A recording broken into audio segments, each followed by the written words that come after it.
Good morning student. आज का हमारा टॉपिक रहेगा solution of linear equation either two variable और three variable by matrix method. यानी लीनियर इक्वेशन को मैट्रिक्स मैट्रिक्स मेथड से किस प्रकार सॉल्व करते हैं। पिछली क्लासेस में यानी 10th क्लास में हमने सीखा है लीनियर इक्वेशन को सॉल्व करना कौन से मेथड से, ग्राफिकली मेथड से, सब्स्टिट्यूशन मेथड से, एलिमिनेशन मेथड और आपका कौन सा क्रॉस मल्टीप्लिकेशन मेथड। हमारे 3 मेथड रहते थे और हम ये देख पाया करते हैं कि आप किसी भी लीनियर इक्वेशन का जब आप ग्राफ ड्रॉ करते हो तो एक स्ट्रेट लाइन होता है। यानी अगर कोई दो लाइन इंटरसेक्टिंग है, आप ग्राफ ड्रॉ करते हो तो दो लाइन यदि इंटरसेक्टिंग है तो आप कहते थे कि यूनिक सॉल्यूशन होगा और सिस्टम कंसिस्टेंट होगा। और इक्वेशन में आप ये पाया करते कि a1/a2 not equal to b1/b2। अगर ऐसा हुआ करता तो ये हम पिछले 10th क्लास का जिक्र कर रहे हैं। अब तो हमें मैट्रिक्स मेथड से करना है, ये है इसको से कंपेयर करेंगे हम थोड़ा सा और फिर आगे सॉल्यूशन करेंगे। और इसमें हम कहते थे कि कैसा सॉल्यूशन होगा आपका, यूनिक, और सिस्टम कंसिस्टेंट होता था। देन कंसिस्टेंट कह सकते हैं हम सिस्टम को।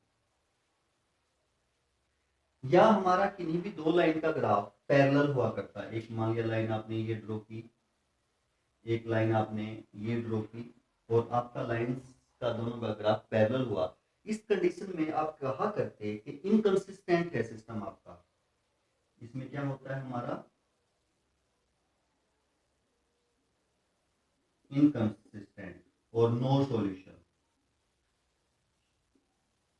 नो सॉल्यूशन का मतलब ये है कि कोई भी सॉल्यूशन कॉमन नहीं है। यूनिक सॉल्यूशन का यहाँ मतलब ये है कि एक कॉमन सॉल्यूशन है दोनों लाइन का, अदरवाइज अलग अलग लाइन के तो इनफाइनाइटली मैनी सॉल्यूशन है। यहाँ जिक्र जब भी आता है, जब दो लाइंस हों या 3 लाइंस हों तो जिक्र कॉमन सॉल्यूशन का रहेगा। तो यहाँ कोई भी कॉमन सॉल्यूशन नहीं है, सिस्टम इनकंसिस्टेंट होगा और नो सॉल्यूशन। या तीसरी कंडीशन हमारी ये रहती थी कि आप एक लाइन का ग्राफ ड्रॉ करते हैं और दूसरी का भी ड्रॉ करते हैं तो बिल्कुल उसके ऊपर को आता है। तो इस कंडीशन में आप कहते हैं कि सिस्टम कंसिस्टेंट होगा। सिस्टम आपका क्या होगा, कंसिस्टेंट, और सॉल्यूशन सभी के सभी कॉमन होंगे, हैव इनफाइनाइट। हम कहा करते हैं इनफाइनाइट सॉल्यूशन होंगे। और कंपेयर करते थे कोफिशिएंट को तो ये होता था a1/a2 equal to b1/b2 equal to c1/c2। और जब लाइन पैरेलल होती हैं, यदि हम सिस्टम को कंपेयर करते हैं तो ये होता है a1/a2 इक्वल टू b1/b2 और नॉट इक्वल टू c1/c2। ये होता है। हम इस प्रकार 10th क्लास में फाइंड आउट करते थे, अब भी हम फाइंड आउट करेंगे। यही रहेगा सिस्टम। तो अगर आपकी लीनियर इक्वेशन है तो या तो एक सॉल्यूशन होगा, कंसिस्टेंट कहेंगे सिस्टम को, कोई भी सॉल्यूशन नहीं होगा, इनकंसिस्टेंट कहेंगे सिस्टम को, एक दूसरे के ऊपर को आएंगी लाइन, कंसिस्टेंट कहेंगे सिस्टम को, और इनफाइनाइटली मैनी सॉल्यूशन होंगे। ये तरीका था हमारा बताने का। बट यहाँ मैट्रिक्स मेथड से उसको फाइंड आउट करेंगे। तो मैट्रिक्स मेथड से किस प्रकार फाइंड आउट करेंगे वो यहाँ हम जिक्र करेंगे। अब जैसे वो हम कहें कि हमारी ये इक्वेशन है a1x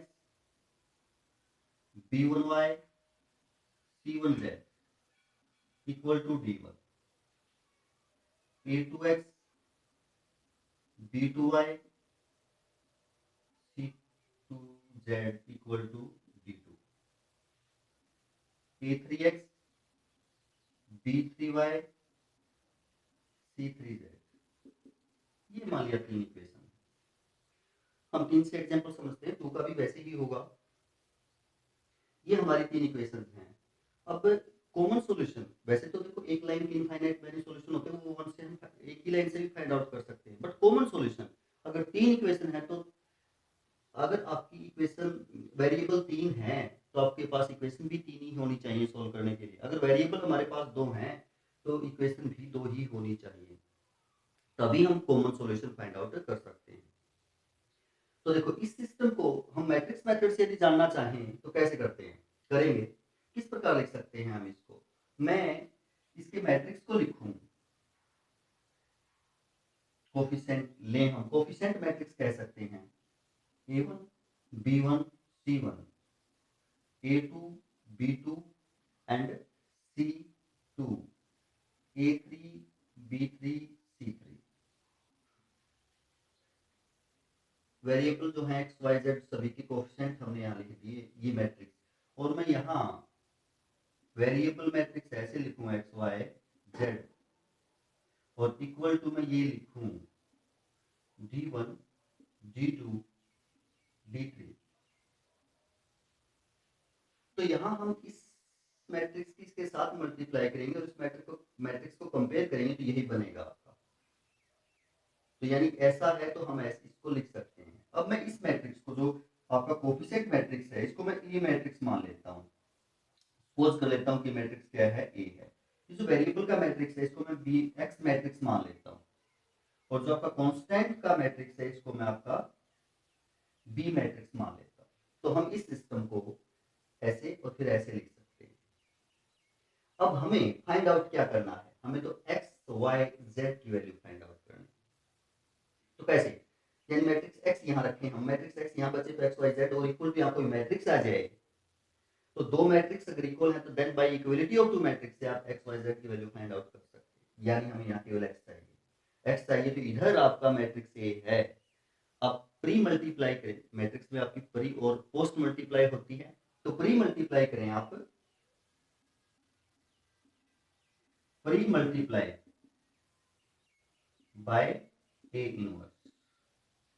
अगर मैं ये करूं A inverse A X A inverse B, तो जो आपको पता है ये जो वैल्यू है ए इनवर्स और ए आइडेंटिटी मैट्रिक्स होगा। किसी भी मैट्रिक्स का इनवर्स और उसी मैट्रिक्स की मल्टीप्लाई आइडेंटिटी मैट्रिक्स होगी, ये हम जानते हैं। Identity into matrix x x होगा, और ये आपका ए इनवर्स बी हो जाएगा। पोस्ट मल्टीप्लाई करेंगे तो आपका ये रिजल्ट वैलिड हो भी सकता है, नहीं भी हो सकता, क्योंकि यहाँ अगर मैं इनवर्स करें तो क्या पता एक्स मैट्रिक्स की और ए कि ए इनवर्स की मल्टीप्लाई होगी या नहीं, बट ऐसा प्री करेंगे तो ये आपका होगी, क्योंकि ए इनवर्स और ए की सेम ही ऑर्डर के होंगे, आपका मल्टीप्लाई हो सकती है, तो ये होगा। अब ये मैट्रिक्स ए इनवर्स और बी एक मैट्रिक्स आएगा, ये भी एक्स मैट्रिक्स है, ये भी कॉलम मैट्रिक्स आएगा, तो आप कंपेयर करेंगे तो एक्स वाई जेड की वैल्यू यहाँ से फाइंड आउट हो जाएगी ये रिजल्ट से। तो मैट्रिक्स मेथड से हमारा ये रिजल्ट रहेगा कि जिससे आप सॉल्यूशन फाइंड आउट कर सकते हो। बट आपको पता है कि मान लिया कि आपका ए स्क्वायर मैट्रिक्स है, बट सभी मैट्रिक्स का इनवर्स तो पॉसिबल नहीं है, सभी स्क्वायर मैट्रिक्स का भी, तो क्या पता ए का इनवर्स निकलेगा या नहीं निकलेगा, डिपेंड तो एक इनवर्स पे होंगे सॉल्यूशन। तो कब निकलेगा या कब नहीं निकलेगा, तो कैसे सॉल्यूशन होंगे, किस प्रकार होंगे, वो ये तीन नियम आगे अब ये रिजल्ट तय करेगा कि आपके यूनिक सॉल्यूशन कब होंगे, नो सॉल्यूशन कब होंगे, और इनफाइनाइट मैनी सॉल्यूशन कब होंगे। यहां तक हमने देखा है, इससे आगे अभी देखेंगे हम। ये रिजल्ट हमें मिल चुका है, अब इस पे डिपेंड होगा आपका कि यूनिक सॉल्यूशन होगा या कैसा होगा, इनफाइनाइट होगा या नो सॉल्यूशन होगा। अब देखिए इनवर्स किस मैट्रिक्स का निकल सकता है, नॉन सिंगुलर। इसका मतलब ये हुआ कि यदि if determinants of A not equal to zero है तभी तो इनवर्स पॉसिबल होगा, नॉट इक्वल टू जीरो है तो आपकी कंडीशन ये होगी। अगर हमारा determinants not equal to zero है, मैट्रिक्स ए जो है उसका inverse not equal to zero means non singular matrix है, देन आप कह सकते हैं कि आपका सिस्टम कंसिस्टेंट होगा। आपका सिस्टम क्या होगा, consistent and have a unique solution. और ग्राफ की लाइनें यदि आप ड्रॉ करोगे तो तीन लाइनें हैं, तो तीनों एक ही पॉइंट से पास करेंगी, और वो जो पॉइंट है आपका क्या होगा, यूनिक सॉल्यूशन होगा एक्स वाई और जेड की जो वहां वैल्यू होगी, और वो यूनिक सॉल्यूशन हम इस प्रकार निकालेंगे। फर्स्ट कंडीशन अगर determinants not equal to zero, but inverse ना निकले तो डिटरमिनेंट जीरो ही होगा, उसी मैट्रिक्स का इनवर्स नहीं निकल सकता जिसका क्या है डिटरमिनेंट जीरो है। सेकंड कंडीशन ये माने कि इफ आपने डिटरमिनेंट्स निकाला और वो क्या आता है, 0 आता है, दैट मींस मैट्रिक्स कैसा है, सिंगुलर। डिटरमिनेंट्स अगर 0 तो मैट्रिक्स सिंगुलर होगा। फिर हमें ये देखने के लिए, ये कंडीशन तो आपकी हो ही गई, ये तो एक ही कंडीशन में होगी जब आपका इनवर्स जो है वो डिटरमिनेंट जो है वो 0 नहीं है, यानी इनवर्स निकल सकता है, तो यूनिक सॉल्यूशन होगा और वो हमें फाइंड आउट करना है। यही तक हमने यहाँ +2 में यूनिक सॉल्यूशन के लिए ही फाइंड आउट करना, बट बता देते हैं कि ऐसा ऐसा कब होगा। यदि आपका डिटरमिनेंट 0 के बराबर है तब हमें फिर एडजॉइंट निकालना पड़ेगा, कौन से मैट्रिक्स का, मैट्रिक्स ए का, जो हमारा ए मैट्रिक्स है। हम फाइंड आउट करेंगे एडजॉइंट और हम मल्टीप्लाई करेंगे एडजॉइंट ए की और मैट्रिक्स जो हमारा बी था, कौन सा मैट्रिक्स था आपका, कांस्टेंट का, हम मैट्रिक्स बी की, एडजॉइंट ए भी एक मैट्रिक्स है, बी भी एक मैट्रिक्स है, हम इन दोनों की मल्टीप्लाई करेंगे। अब इस पे डिपेंड करेगा, एडजॉइंट ए और बी की मल्टीप्लाई पर वो क्या करेगा, अगर वो 0 के बराबर नहीं है, अगर ये 0 के बराबर, 0 मैट्रिक्स, सॉरी क्या कहेंगे, हम मल्टीप्लाई करते हैं और वो 0 मैट्रिक्स के बराबर नहीं है, देन आपकी ये कंडीशन हो, एडजॉइंट ए और मैट्रिक्स बी की हम मल्टीप्लाई करते हैं और मान लिया वो 0 मैट्रिक्स नहीं आती, वो 0 मैट्रिक्स नहीं आती, देन आप कहेंगे सिस्टम इनकंसिस्टेंट होगा, कोई भी सॉल्यूशन कॉमन नहीं होगा। पैरेलल आएंगी लाइनें, अगर लाइनें पैरेलल आएंगी तो कोई भी कॉमन सॉल्यूशन नहीं होगा। वहां 10th क्लास में ये कंडीशन बनती है, यहाँ देखेंगे तो ये भी यही बनेगी, तो सिस्टम आपका इनकंसिस्टेंट रहेगा और कोई भी कॉमन सॉल्यूशन नहीं होगा अगर ऐसा आता है। या सेकंड ये हो सकता है कि आपने एडजॉइंट ए और बी की मल्टीप्लाई किया मैट्रिक्स की और मान लिया वो 0 मैट्रिक्स आती है, 0 नहीं है, ये क्या है, 0 मैट्रिक्स ओ है, वो आप 0 मैट्रिक्स से रिप्रेजेंट करते हैं, ओ को ये ऐसा कह सकते हैं, 0 मैट्रिक्स को हम ओ से रिप्रेजेंट करते हैं, ऐसा आता है, देन आपका सिस्टम ये भी हो सकता है और ये भी हो सकता है। देन हम कह सकते हैं कि हमारा सिस्टम कंसिस्टेंट हो सकता है, और कंसिस्टेंट होगा उस कंडीशन में, यहां ये बात तो हो ही नहीं सकती, ये तो केवल इस कंडीशन में हो सकती है। अगर कंसिस्टेंट है, अगर ये मान लिया 0 मैट्रिक्स आता है और यदि कंसिस्टेंट है तो इनफाइनाइटली मैनी सॉल्यूशन होंगे, और यदि कंसिस्टेंट नहीं है तो फिर आपका नो सॉल्यूशन ही रहेगा। ये इस बात पे डिपेंड करता है, ठीक है। मेरे ख्याल से हमने कंपैरिजन से बता दिया आपको तो कब किस प्रकार आपका होगा, मैट्रिक्स मेथड से हम सॉल्यूशन कैसे कब निकाल सकते हैं। और यहाँ 10th में जिक्र रहेगा यूनिक सॉल्यूशन तक की, लगभग ये पूछ सकता है कि बताएं कि इनफाइनाइट मैनी सॉल्यूशन है या नो सॉल्यूशन है या यूनिक सॉल्यूशन है, तो डिपेंड इन बातों पर करेगा, तो हम वहां से बता पाएंगे। अब हम एक्सरसाइज की क्वेश्चंस देखते हैं, इन पे बेस पहले हम 2 लाइंस के देखेंगे यानी 2 वेरिएबल के, फिर हम 3 वेरिएबल के देखते हैं और करते हैं क्वेश्चन, बढ़ते हैं आगे। ये हमारे क्वेश्चन नंबर फर्स्ट के फर्स्ट पार्ट और ये थर्ड पार्ट है, और फर्स्ट क्वेश्चन नंबर फर्स्ट में ये पूछता है क्या बताएं कि यूनिक सॉल्यूशन है या इनफाइनाइट मैनी सॉल्यूशन है या नो सॉल्यूशन है। तो हम चेक करते हैं हमारे मेथड से, फिर बता देखते हैं क्या रहता है। अब जैसे ये है आपका, तो यहाँ आप मैट्रिक्स ए किसे पाएंगे, मैट्रिक्स ए आपका होगा 1 2 2 3, पहली रो फर्स्ट लाइन में वेरिएबल के coefficient, second row second line में वेरिएबल के कोएफिशिएंट।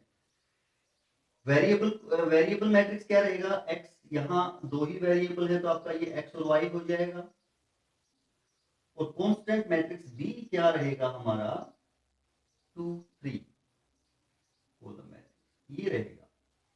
अब डिटरमिनेंट से निकालते हैं, उसी पे डिपेंड करेंगे हमारे सॉल्यूशन। हम ए का डिटरमिनेंट निकालते हैं, तो 3 माइनस 4 माइनस 1 आएगा। डिटरमिनेंट्स नॉट इक्वल टू 0 है, यानी जो डिटरमिनेंट्स की वैल्यू आई आपकी वो 0 के बराबर नहीं है, स्केलर क्वांटिटी होती है डिटरमिनेंट्स, तो वो 0 के बराबर नहीं है, तो आप कह सकते हैं कि यूनिक सॉल्यूशन होगा। सिस्टम कैसा होगा, सिस्टम कंसिस्टेंट होगा, सिस्टम हमारा क्या होगा, consistent and have unique solution,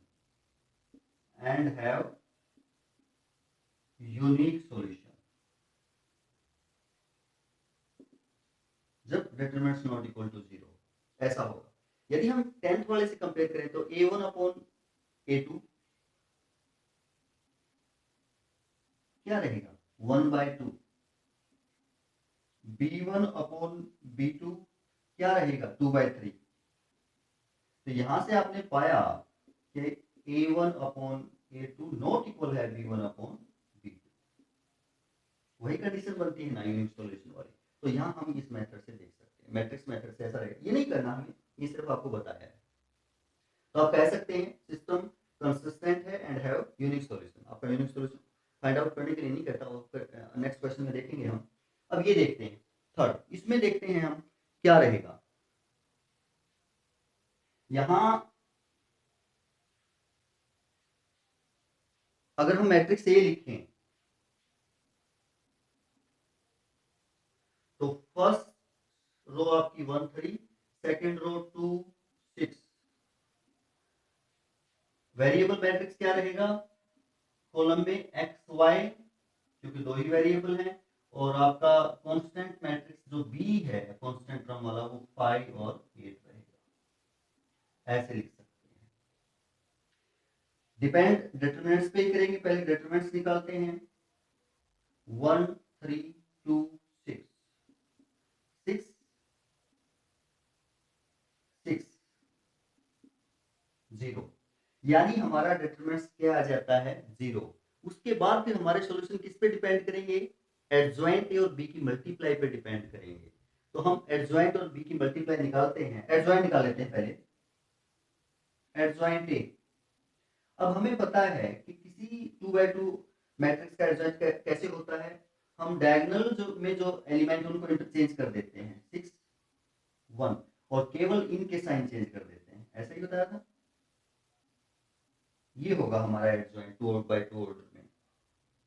अब हम बी से मल्टीप्लाई करें, एडजॉइंट ए मल्टीप्लाई में मैट्रिक्स बी, एडजॉइंट ए 6 -3 -2 1, और मैट्रिक्स बी 5 8। क्या आता है, फर्स्ट रो फर्स्ट कॉलम, 5 और 6 और 5 की मल्टीप्लाई 30, प्लस -3 और 8 की मल्टीप्लाई -24 हो जाएगी। सेकंड रो सेकंड कॉलम तो ये बनेगा आपका माइनस, और ये -10 हो जाएगा, और +8। तो ये घटाएंगे 6 आ जाएगा यहाँ पर, और यहाँ -2।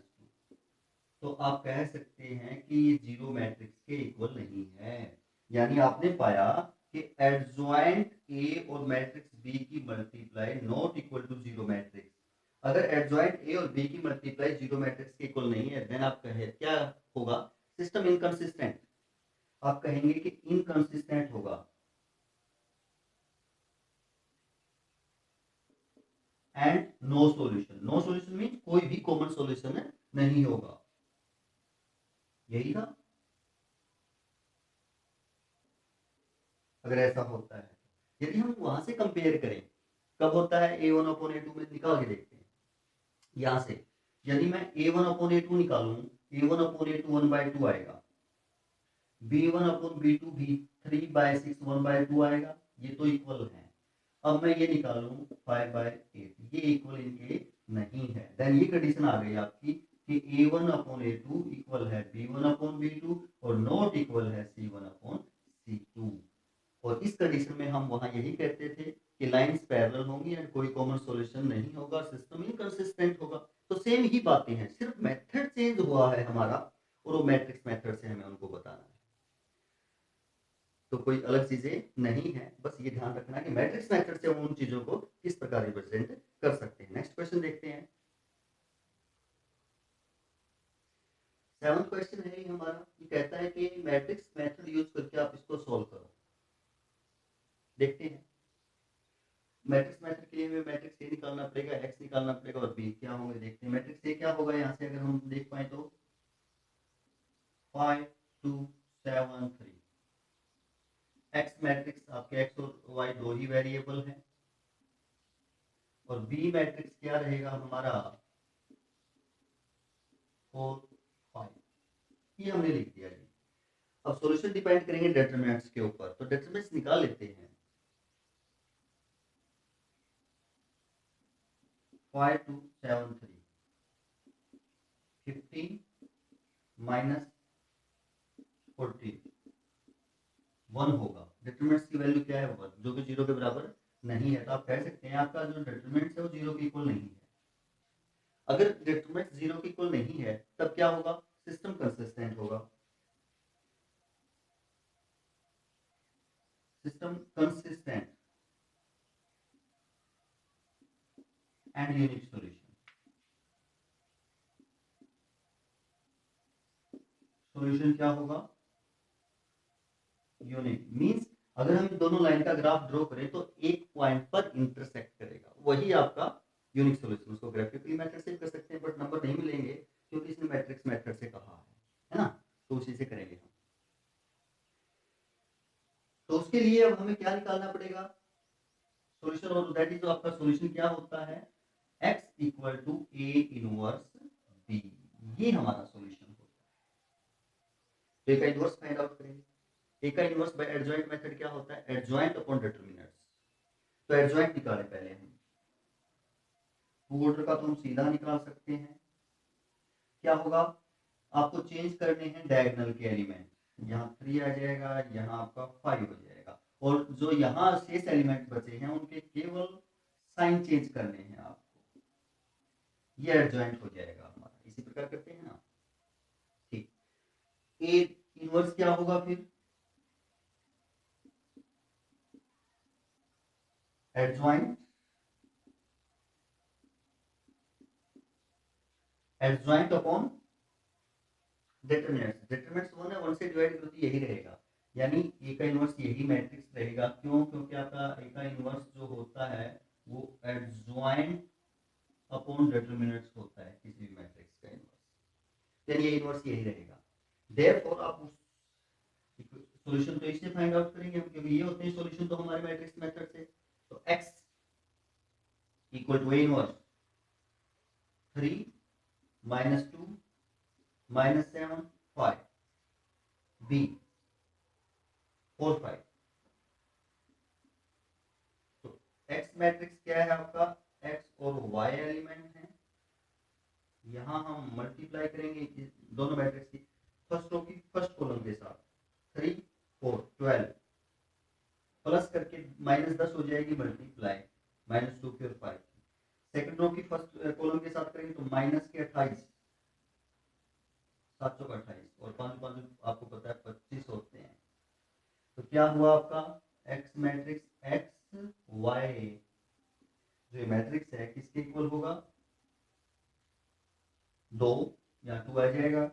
माइनस के 28 प्लस के 25 तो माइनस 3 आ जाएगा।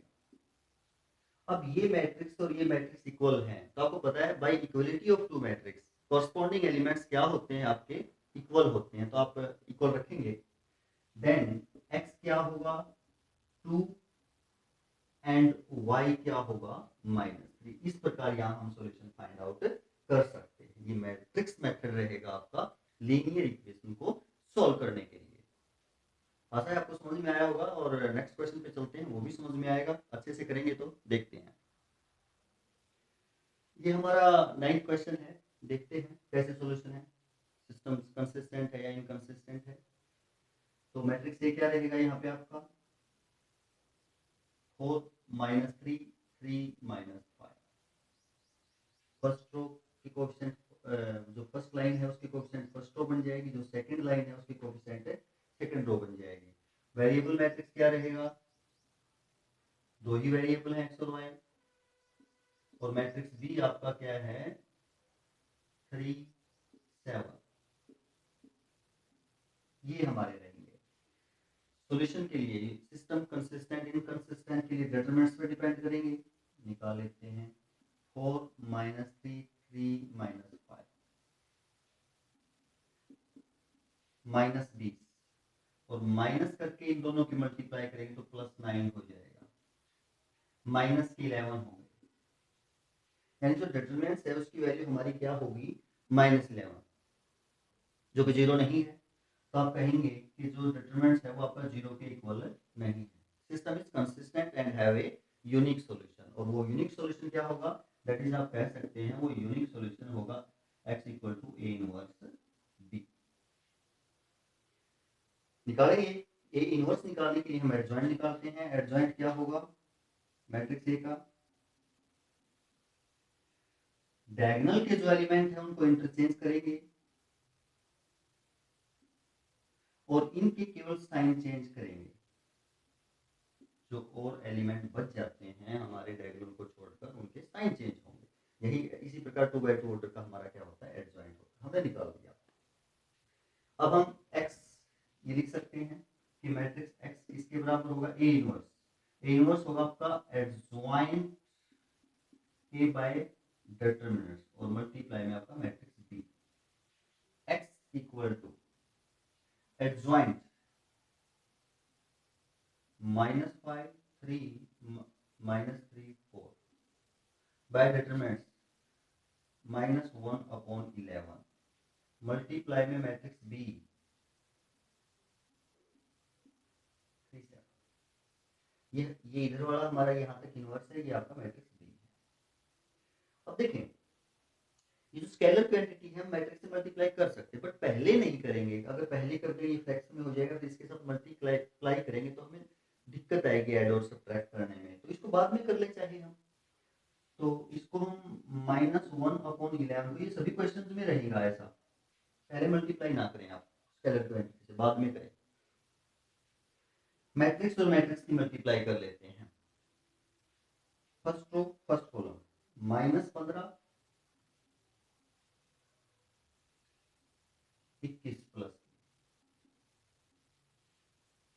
Second row first column -9 28। यानी जो x मैट्रिक्स है आपका, ये x मैट्रिक्स किसके इक्वल है, -1/11 बाहर मल्टीप्लाई में 21 में से आप 15 सब्ट्रैक्ट करेंगे 6 बचेगा, और यहाँ 28 में से 9 सब्ट्रैक्ट करेंगे 19 बचेगा।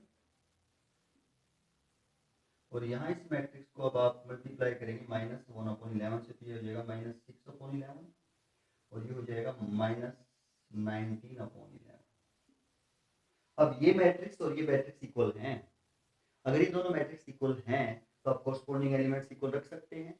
तो आप पाएंगे यहाँ से कि x की जो वैल्यू है वो -6/11 होगी और y की जो वैल्यू है वो -19/11 होगी। तो इस प्रकार हम जो है मैट्रिक्स को सोल्व कर सकते, मैट्रिक्स मेथड से लीनियर इक्वेशन को सोल्व कर सकते हैं और बता सकते हैं कि सिस्टम कंसिस्टेंट है, इनकंसिस्टेंट है, यूनिक सॉल्यूशन है, इनफाइनाइट मैनी सॉल्यूशन है, या कोई भी सॉल्यूशन नहीं है। आशा है आपको समझ में आया होगा। अच्छे से करें, अच्छे से पढ़ें, पढ़ते रहें। धन्यवाद।